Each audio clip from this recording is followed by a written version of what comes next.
Guys Indian MMA अपने new era में जाने वाला है। अंशुल जुबली अपने कमबैक के लिए तैयारी कर रहे हैं, वो भी 4 बार यूएफसी चैंपियन मेराब दवालिश्विली के साथ। चुंगरेन कोरेन जो कि इंडियन कंटेंडर है रोड टू यूएफसी के इस साल के, भाई वो सेमीफाइनल्स में पहुंच चुके हैं, लास्ट फाइट में हरा के एक जैपनीज फाइटर को। इन चीजों को देखते हुए लग रहा है कि भाई जल्द ही यूएफसी में भी इंडिया के काफी सारी फाइटर्स हो सकते हैं। काफी सालों से आपको पता होगा कि इंडिया के बहुत कम ही फाइटर्स हैं जो कि यूएफसी में आज तक कम्पीट कर पाए हैं या फिर मेनली यूएफसी में पहुंच भी पाए हैं, जैसे अंशुल जुबली और पूजा तोमर। कुछ अच्छे इंडियन फाइटर्स ने यूएफसी में जाने का ट्राई भी किया था, जैसे अंगद भिस्ट जो कि सेमीफाइनल में डिफीट हो गए थे। चुंगरेन कोरेन अभी ट्राई कर रहे हैं, और पिछले साल मृदुल साकिया जो कि इंडिया को रिप्रेजेंट कर रहे थे क्वार्टर फाइनल्स में ही भाई बाहर हो गए। तो इस वीडियो में हम मेनली फोकस रखने वाले अंशुल जुबली और चुंगरेन कोरेन के कमबैक और फाइट के बारे में। अगर आप फाइट और एमएमए का असली मजा लेना चाहते हैं तो रजत एमएमए को सब्सक्राइब करके बेल आइकन दबा दो, ताकि आगे आने वाला कोई भी एमएमए अपडेट आप मिस ना कर पाओ। तो गाइस मैं आपको ब्रीफ में बता देता हूं कि अंशुल जुबली है कौन। गाइस अंशुल जुबली एक इंडियन एमएमए फाइटर है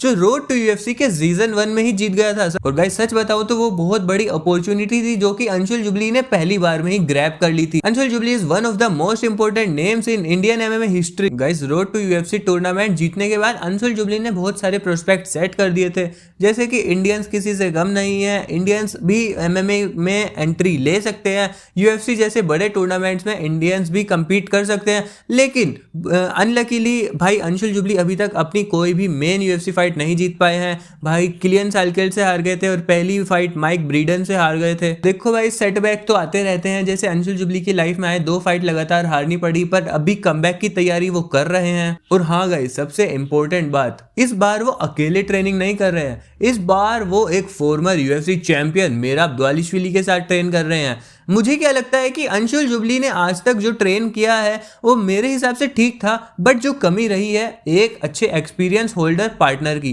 गाइस मेराब दवालिश्विली के पास फॉर्मर यूएफसी चैंपियन होने का एक्सपीरियंस है, बड़ी बड़ी फाइट्स में प्रेशर झेलने का एक्सपीरियंस है, कैसे लड़ना है, कैसे फाइट को चलाना है, सारा का सारा एक्सपीरियंस अगर वो अंशुल जुबली के साथ शेयर करेंगे, उनको ट्रेन करेंगे अच्छे से, तो भाई अंशुल जुबली के कहीं ना कहीं गेम में इंप्रूवमेंट हमें देखने को मिल सकता है। गाइस आपको तो पता ही होगा कि मेराब दवालिश्विली की रेसलिंग और ग्रैपलिंग कितने नेक्स्ट लेवल की है। उन्होंने उमर नूरमागोमेडोव जो कि टीम खबीब से आते हैं, उनको भी यहाँ पे डिफीट किया था 5 राउंड की फाइट में। मेराब दवालिश्विली से जब तक उमर नूरमागोमेडोव की फाइट नहीं हुई थी, सबको बस यही लग रहा था कि भाई टीम खबीब का बोलबाला है तो उमर नूरमागोमेडोव आसानी से मेराब दवालिश्विली को भी डिफीट कर देगा। बट नहीं भाई, सबसे बड़ी बात होती है मेहनत, स्ट्रगल और अपना टैलेंट।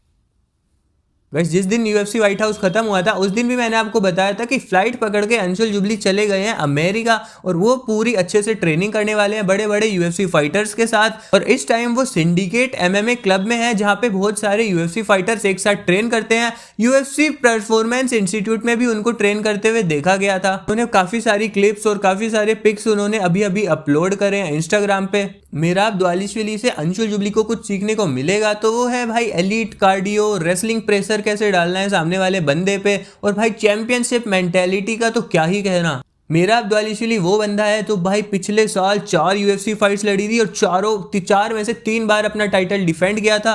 चौथी बार बैड वेट कट की वजह से भाई वो पीटर यान से हार गया था, बट नो एक्सक्यूजेस, पीटर यान ने भी बहुत अच्छी फाइट लड़ी। और गाइस आपको ये बता देता हूं कि यूएफसी पीआई में जाने के बाद अंशुल जुबली का 101% गेम इंप्रूव होगा, क्योंकि वहां पे वो सारी फैसिलिटीज हैं जो कि एक यूएफसी फाइटर को मिलनी चाहिए, जो कि एक यूएफसी फाइटर ट्रेन करने के लिए पूरी दुनिया में कहीं भी नहीं मिल सकती। गाइस बहुत दिन से ये रूमर्स चल रहे थे, सारे में फैले हुए थे कि भाई अंशुल जुबली की फाइट मागोमेड ज़ाइनुकोव से होने वाली है, जिनको प्यार से सब लोग जॉन पोर्क या चांको भी बुलाते हैं, जिन्होंने डिलन डेनिस को मार लगाई थी इस्लाम माचे वाले फाइटिंग इवेंट में। तो गाइस मैं आपको बता देता हूं कि अंशुल जुबली ने यहाँ पे ये क्लियर कर दिया है कि भाई उनकी फाइट मागोमेड ज़ाइनुकोव या जॉन पोर्क से नहीं होने वाली है, और अगर ये फाइट होने वाली होती तो भी मैं अपने अंशुल जुबली भाई को सपोर्ट करता। काफ़ी लोग मुझे कमेंट्स में बोल रहे थे कि भाई मागोमेड ज़ाइनुकोव इंडियन फाइटर अंशुल जुबली को बुरी तरह पेल देगा, पहले राउंड में डिफीट या सबमिट करवा देगा, बट नहीं भाई ऐसा नहीं होता। अंशुल जुबली के लिए यहाँ पे मेन चैलेंजेस क्या होने वाले हैं भाई, 2 लॉस के आने के बाद एक कमबैक करना बहुत बड़ी बात है। काफी टाइम से आपने देखा होगा अंशुल जुबली ने बहुत टाइम से, कम 2 या 1.5 साल हो चुका है अंशुल जुबली की फाइट नहीं हुई है, जिसके बाद भाई बहुत दिक्कत आती है। अगर कोई फाइटर रेगुलरली फ्रीक्वेंटली फाइट नहीं करता है तो भाई अचानक से ऑक्टागन में उतरना भी उसके लिए एक चैलेंज हो जाता है। तो वैसे अंशुल जुबली तो अपनी तैयारी कर ही रहे हैं अपने कमबैक के लिए, बट हमारे इंडियन राइनो चुंगरेन कोरेन भी कोई पीछे नहीं है। वो अपनी जी जान से मेहनत कर रहे हैं एक रोड टू यूएफसी टूर्नामेंट जीत के एक यूएफसी कॉन्ट्रैक्ट हासिल करने में, और हमें पूरी उम्मीद है कि वो इस टूर्नामेंट को एक कॉन्ट्रैक्ट हासिल जरूर करेंगे। गाइस चुंगरेन कोरेन मणिपुर से आते हैं और उनको इंडियन राइनो के नाम से जाना जाता है क्योंकि उनकी रेसलिंग और ग्रैपलिंग इंडिया में बहुत अच्छी है।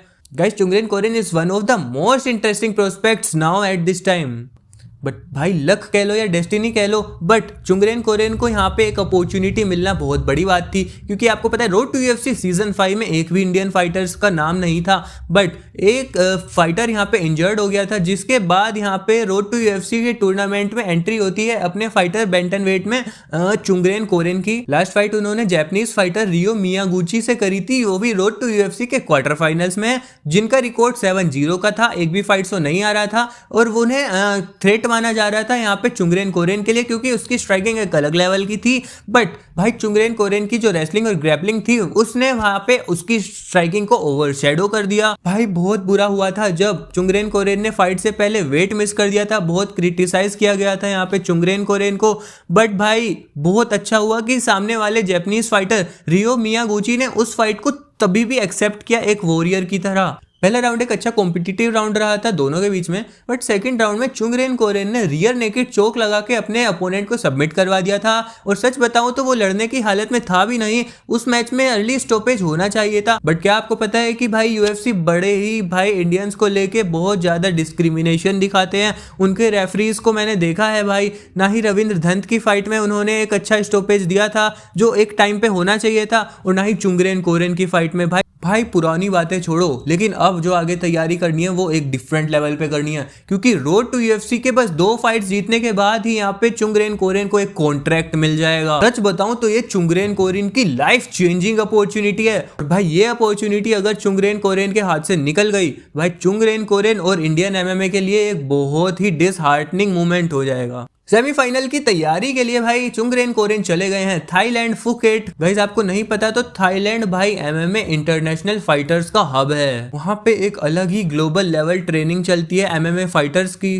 भाई चुंगरेन कोरेन भी पीछे नहीं है, चुंगरेन कोरेन ट्रेनिंग कर रहे हैं यूएफसी फाइटर मुइन गफुर्रोव के साथ। गाइस मुइन गफुर्रोव एक यूएफसी के बेंटनवेट डिवीजन के फाइटर हैं। गाइस मुइन गफुर्रोव रेसलिंग और ग्रैपलिंग के एक अच्छे एक्सपीरियंस्ड फाइटर हैं, और उनका रिकॉर्ड भी एक अच्छा खासा रेप्यूटेशन रखता है यूएफसी के लेवल पे। चुंगरेन कोरेन को क्या फायदा होने वाला है मुइन गफुर्रोव के साथ रेसलिंग करके? भाई यूएफसी फाइट किस पेस पे चलनी चाहिए और किस तरह से उसको कंट्रोल करना चाहिए एक केज के अंदर। उनकी रेसलिंग में तो इंप्रूवमेंट होगा ही होगा, लेकिन वर्ल्ड रेसलिंग जिसमें थोड़े बहुत चुंगरेन कोरेन परेशान हो जाते हैं, वो भी इंप्रूवमेंट हमें देखने को मिल सकता है। और अल्टीमेटली चुंगरेन कोरेन को एक इंटरनेशनल लेवल का एक्सपीरियंस मिलेगा, जो कि इंडिया में कम ही मिलता है। वेट कट इश्यू जो कि पिछली बार चुंगरेन कोरेन को फेस करना पड़ा था, वो अब फेस नहीं करना पड़ेगा, क्योंकि फुकेट में जो लायंस एमएमए क्लब है वो अच्छे से न्यूट्रिशन और सारी चीजों का ध्यान रखता है। तो मुझे नहीं लगता कि इस बार कोई दिक्कत आने वाली है यहाँ पे चुंगरेन कोरेन को किसी भी तरह से। गाइस देखो मुझे क्या लगता है कि चुंगरेन कोरेन के पास पावर है, बट वो कभी कभी अननेसेसरी शॉट्स एब्जॉर्ब कर लेता है। गाइस अल्टीमेटली अंशुल जुबली और चुंगरेन कोरेन एक अलग लेवल का प्रोस्पेक्ट यहाँ पे इंडियन एमएमए फाइटर्स के लिए सेट कर रहे हैं। एक नया एरा क्रिएट हो रहा है जिसमें इंडियन एमएमए फाइटर्स की भी कुछ रेप्यूटेशन, कुछ रेस्पेक्ट होगी। और गाइज अब मैं फाइनली खुल के कह सकता हूं कि इंडिया सिर्फ रीजनल फाइटर्स नहीं बना रहा है, इंडिया के पास भी अब खुद के एथलीट्स हैं, फाइटर्स हैं, जो कि ग्लोबल लेवल पे इंडिया को रिप्रेजेंट कर सकते हैं। अब क्वेश्चन ये नहीं है कि क्या इंडिया यूएफसी फाइटर्स प्रोड्यूस कर सकता है, अब क्वेश्चन सिर्फ ये है कि कितने यूएफसी फाइटर्स इंडिया से अगले आने वाले कुछ टाइम में जाने वाले हैं।